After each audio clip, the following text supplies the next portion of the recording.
اعوذ باللہ من الشیطان الرجیم بسم اللہ الرحمن الرحیم السلام علیکم ورحمۃ اللہ وبرکاتہ۔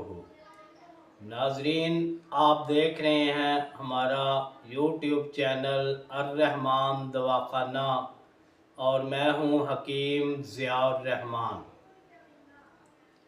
ناظرین، ہماری دعا ہے کہ اللہ رب العزت آپ کو ایمان اور صحت والی بہترین زندگی عطا فرمائے، آمین۔ ناظرین، آج کا جو نسخہ آپ کی نظر کرنے کے لیے حاضر خدمت ہوں وہ مردانہ مسائل کے حوالے سے ہے، خصوصاً ان لوگوں کے جن لوگوں کے سپرم جو ہیں ان کا مسئلہ ہوتا ہے۔ ناظرین، سپرمز کے لیے یہ نسخہ جو ہے ایک زبردست قسم کا 100% رزلٹ کا حامل اور مجرب قسم کا نسخہ ہے، جو کہ ہمارے تجربہ میں بار بار آیا ہے اور اس کا رزلٹ 100% ہم نے پایا ہے۔ آپ بھی اس کو استعمال کریں، انشاءاللہ ان نوجوانوں اور مردوں کو جن کو سپرمز کا مسئلہ ہے ان کا مسئلہ انشاءاللہ حل ہو جائے گا۔ اس کے علاوہ مردانہ کمزوری، صورت انزال اور پٹھوں کی کمزوری کے لیے یہ نسخہ استعمال کیا جا سکتا ہے۔ تو ناظرین، چلتے ہیں نسخے کی طرف۔ سب سے پہلے ہے سالب مصری، ناظرین، اس کے بعد ہے مغز پنبہ دانہ۔ یہ جو بنولا ہوتا ہے اس کو پنبہ دانہ بولا جاتا ہے، اس کے اندر جو مغز ہے بس وہی استعمال ہوگا۔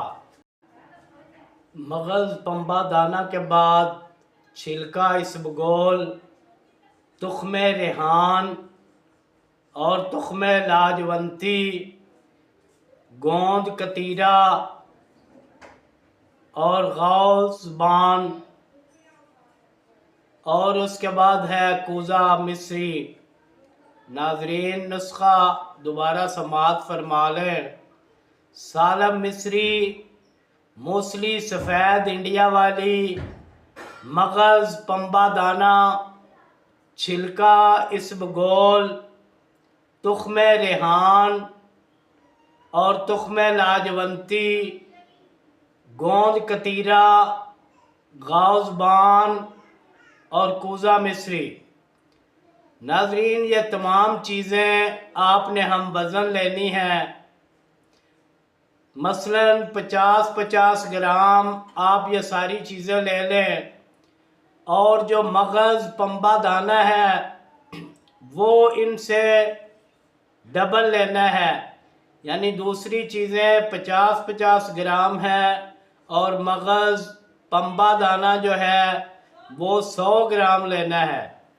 ناظرین، ان تمام چیزوں کو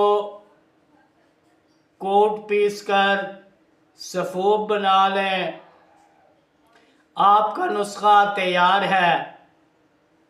اس کا طریقہ استعمال بھی سماعت فرما لیں۔ صبح نہار منہ 1 تولہ سفوف پاؤ بھر دودھ میں ڈال کر اچھے طریقے سے بوائل کریں۔ جب وہ دودھ گاڑھا ہو جائے اس میں حسب ذائقہ چینی بھی ڈال سکتے ہیں۔ جب دودھ اور یہ سفوف پک جائے تو صبح نہار منہ اس کو استعمال کریں۔ ناظرین، 1 مہینہ باپرہیز یہ نسخہ ضرور استعمال کیجئے گا، انشاءاللہ ان تمام مسائل سے چھٹکارا حاصل ہوگا۔